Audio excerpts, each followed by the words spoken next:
Hey Sharon, what on earth did you just do? Is that how your mother raised you? To be such an uneducated and unruly child? How dare you throw away the entire dinner while your husband's family was eating? And then you had the audacity to storm out and slam the door, ignoring my calls. Oh really? So what's the big deal? I went to the market alone, cooked, and prepared that entire dinner. Do you and your daughter not have any helping hands? If I don't like it, I just throw it away. And if you're not satisfied, the next time go ahead and cook for yourself. You ill-mannered daughter-in-law! How dare you act that way? Don't you have any respect for your mother-in-law and your sister-in-law? Just wait until your husband comes home from work. I will tell him to teach you some manners. And I'll make you pick up the food you threw in the trash and apologize to me. If you want others to respect you, you should show respect to them first. I worked so hard to cook dinner for you, but how did you treat me?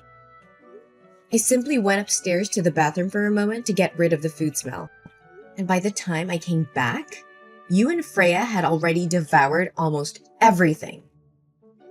When I sat on the table, every time I touched something, you would quickly snatch it up and pile it onto your and Freya's plates.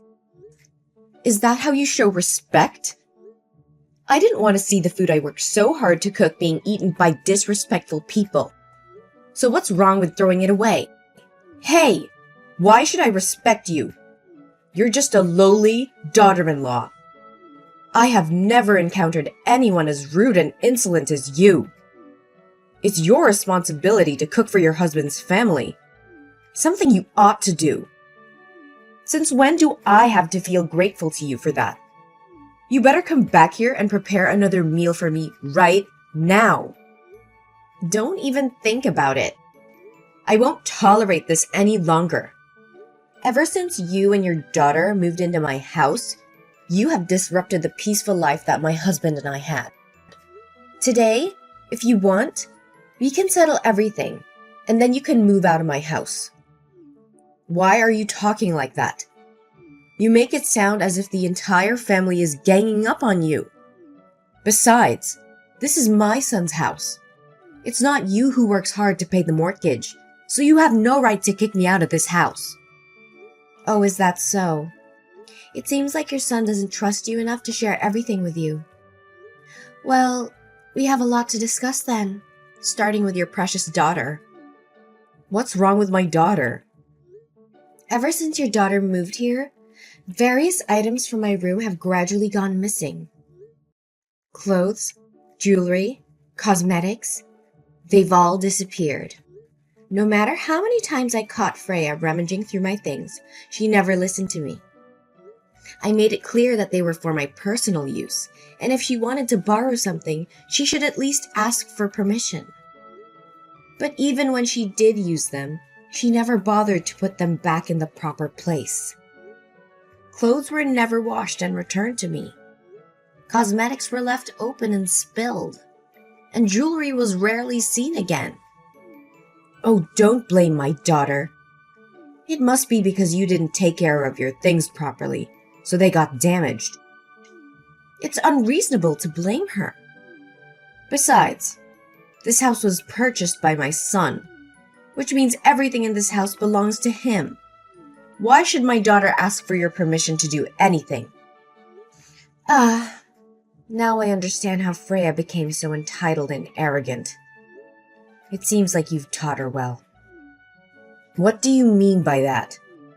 Are you criticizing me for not being able to raise a girl properly? Let me tell you, my daughter is a good, gentle, and beautiful girl, and my son is intelligent and talented. Both of my children are exceptional, unlike you. You're just selfish. And let me tell you, your belongings aren't even worth my daughter's attention. What has Freya used to ruin your precious cosmetics and bring down her level? Exactly. They're just worthless junk to you, right? In that case, You should be willing to compensate me for those items on Freya's behalf, shouldn't you? The broken cosmetics alone were worth $1,000. And the jewelry and clothes she took from me, which were left dirty and torn, amounted to $4,000. So in total, it comes to $5,000. Huh, is that all? It's just a few measly coins. Yet you're making such a fuss about it. Just wait until my son comes home. I'll make sure he pays for everything. Mom, don't be so hasty. I haven't finished yet. You're aware that I've been losing money at home lately, right? I've been observing for a few days now, and the culprit happens to be your beloved daughter. What? What are you talking about? My daughter would never steal from anyone, so stop making up stories about her. I can't believe you would stoop so low as to tarnish my daughter's honor and dignity. Mom, don't deny it so quickly. Of course, when I make such accusations, I have concrete evidence to back them up. I've placed a hidden camera in my bedroom and captured clear footage of your daughter rummaging through my purse, happily counting the money. But it seems she forgot to return my wallet or something, as she took it and left the room. So now I kindly remind you to return that money to me, or I'll have no choice but to submit the video to the police and let them handle it. What? How dare you put a camera on my daughter? Besides, you and Freya are sisters-in-law.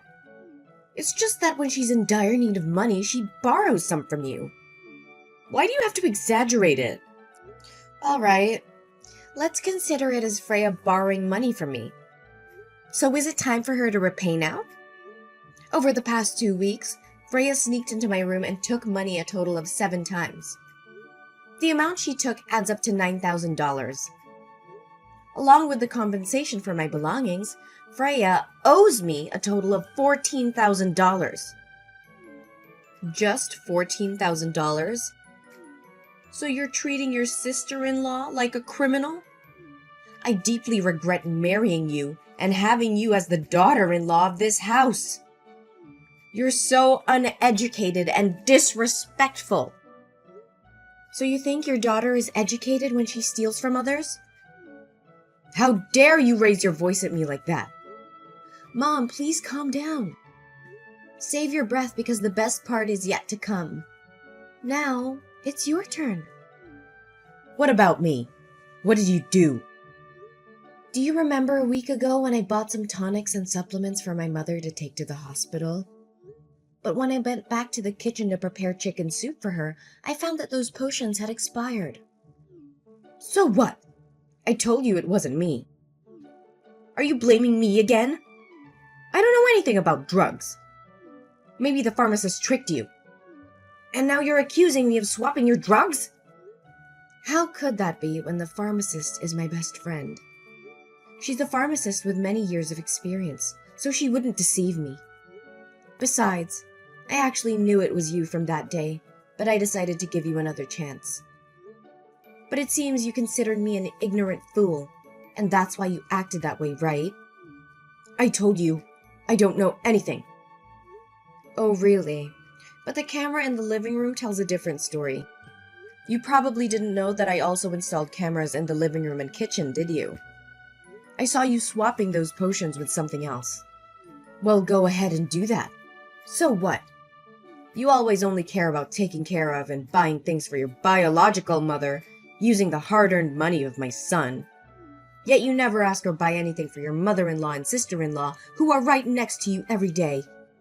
Making a big fuss over a few potions? That's disgusting.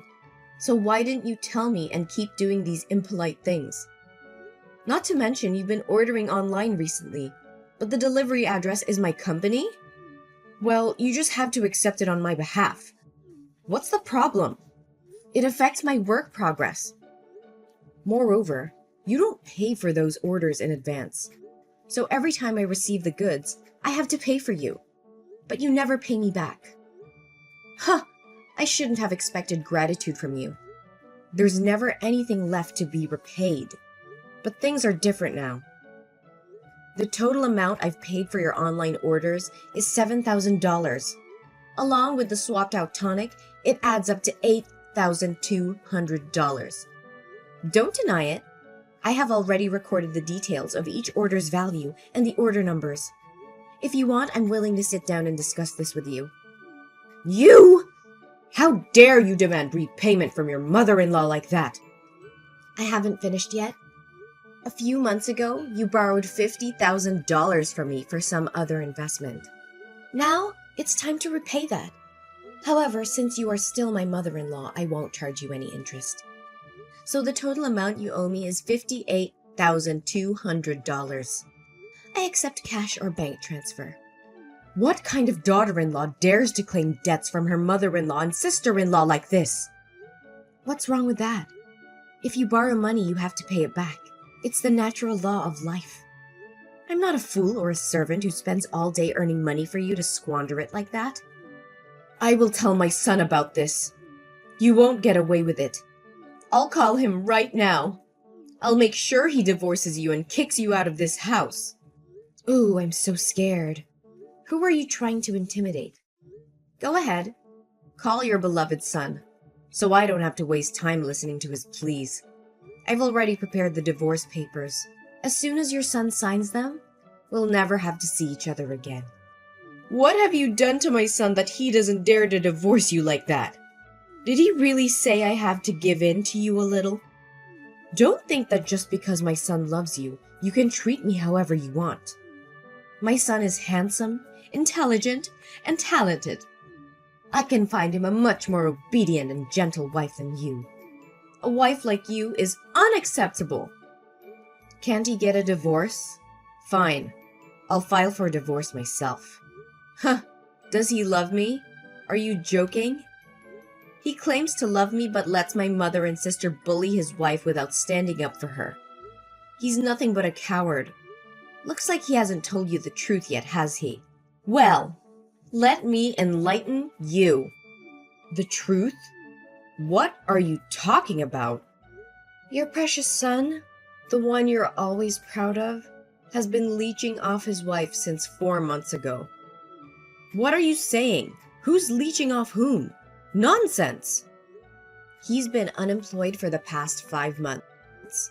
Whenever he applies for a job at the office, he gets fired within a week due to his incompetence, causing harm to the company. As a delivery man, he complains about being tired, ashamed, and shy. So, for the past few months, he pretends to go to work to avoid suspicion. But in reality, he doesn't bring home any money. He has even become addicted to gambling, spending all his time at the casino. What? Are you serious? No, you must be joking.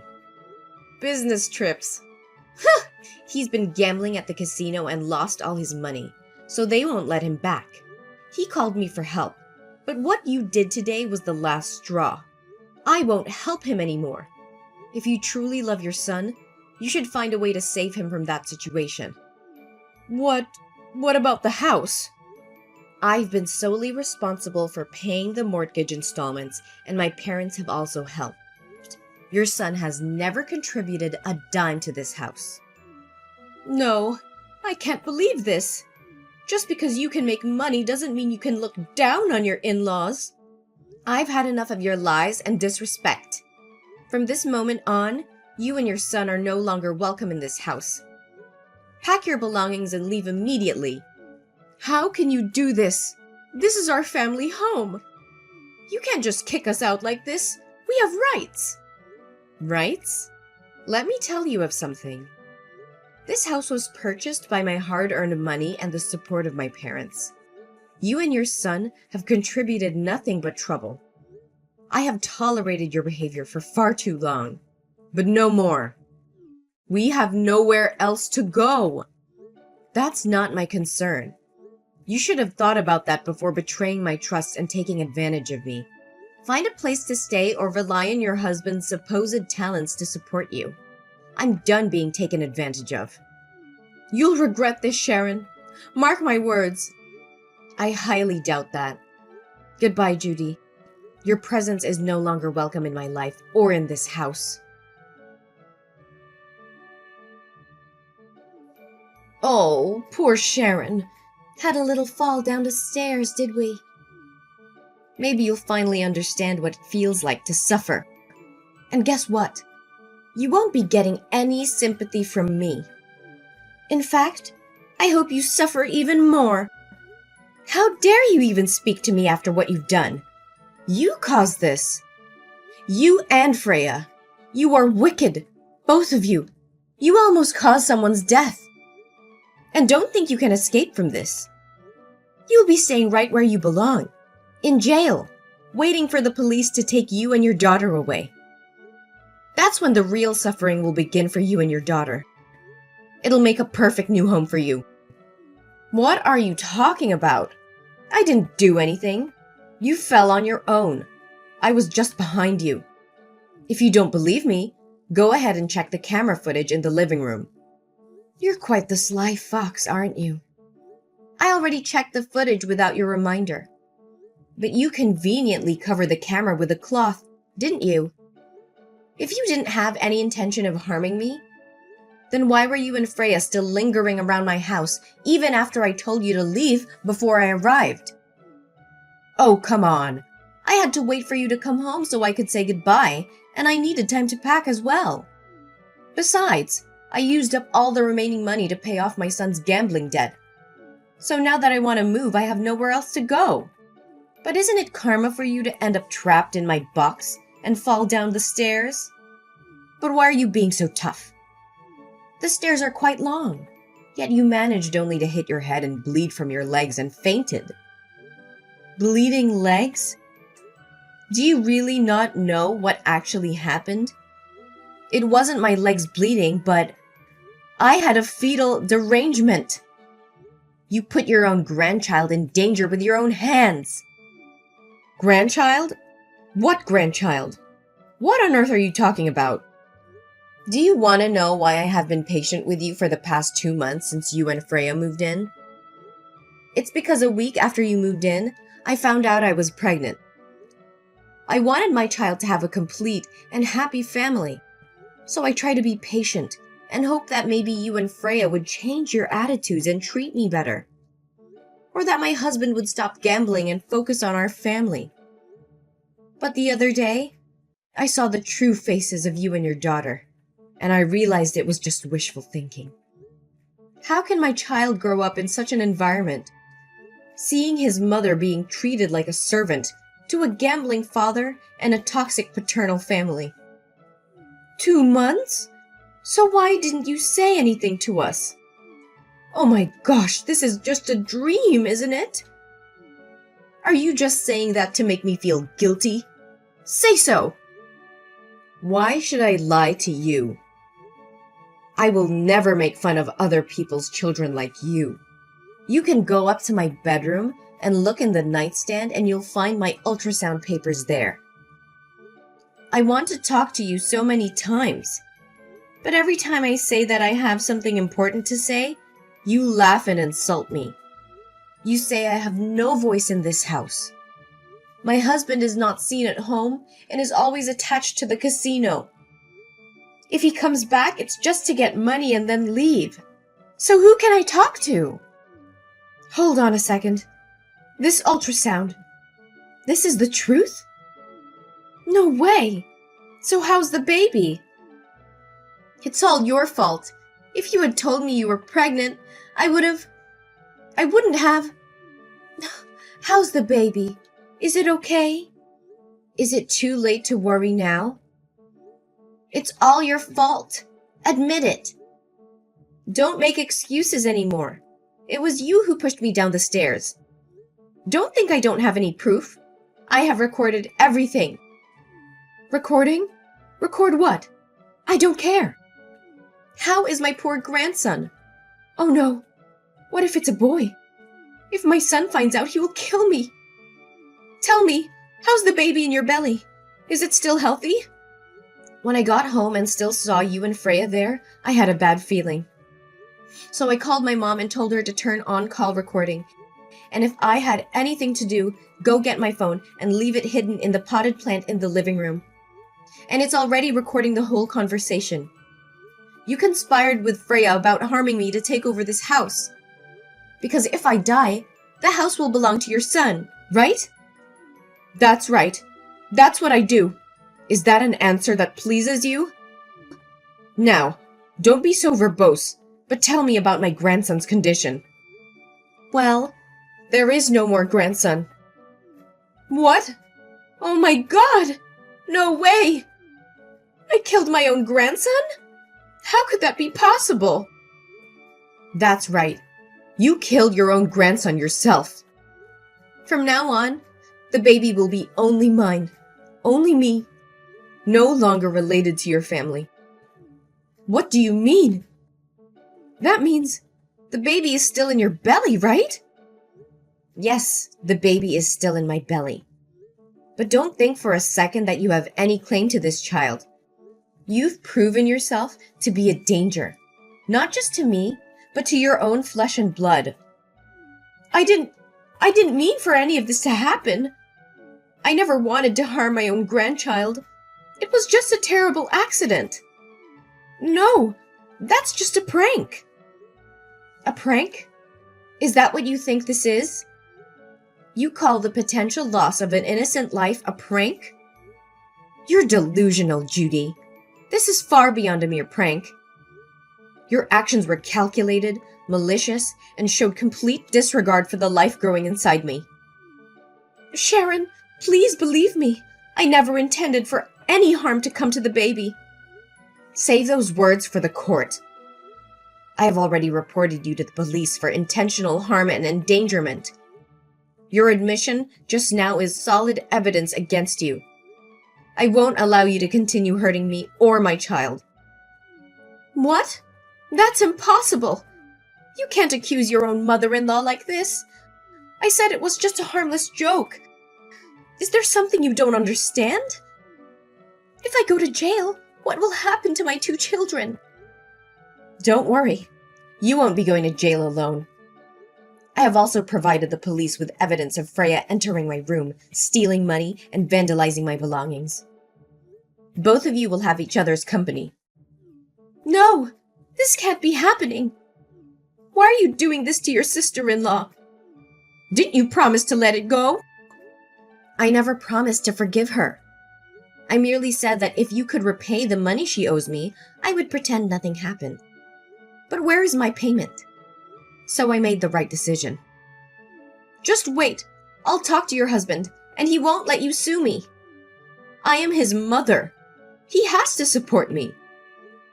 Oh, please stop with your wild dreams. Your son can't even help himself. He lost all his money again, and now he's being held by the casino until someone comes to bail him out. But what will happen now? Both you and Freya might end up in jail. As for me, I'll be in the hospital. Oh wait, I've already filed for divorce. What more ties do I have with this family? It'll probably be a while before he gets out, right? I'm curious to see what they'll do to him if no one comes to his rescue. You can't do this! We're family! How could you turn against us like this? Family? Is that what you call this toxic dynamic? I won't let my child grow up in an environment where manipulation and deceit reign. Your actions have shown your true colors, and I will protect my child at all costs. You're making a grave mistake, Sharon. You'll regret this. Regret? I've already endured enough regrets by marrying into this family. But no more. I'm breaking free from this toxic cycle, and I won't look back. Prepare to face the consequences of your actions, Judy. In the days that followed, the evidence against Judy and Freya grew stronger, painting a disturbing picture of their sinister intentions and the depth of their depravity. As the truth unravels, the weight of their crimes becomes undeniable. Judy and Freya were not only found guilty of willful harm, theft, and destruction of property, but also of premeditated endangering the lives of others. The court showed no mercy, as the damage they had caused was irreparable. Judy was sentenced to 5 years in prison, while Freya was sentenced to 3 years in prison. My ex-husband, trapped in a spiral of addiction and recklessness, had to face the full consequences of his choices. I heard that because no one paid his ransom, They brought him to the mining area to work there for free to pay off the debt. But it looks like it will take at least 10 years for him to get out of there. As the months passed, I gave birth to a beautiful and healthy girl. I poured all my love and care into raising my child, creating a safe and nurturing environment. I embraced my new role as a single mother with unwavering determination and a renewed sense of purpose. As time went on, I found solace in my newfound independence. I reveled in the joys and challenges of motherhood, cherished every precious moment with my child. I proved to myself and the world that I was capable of achieving great things, even as a single mother. The journey wasn't without its obstacles, but I faced them head on, drawing strength from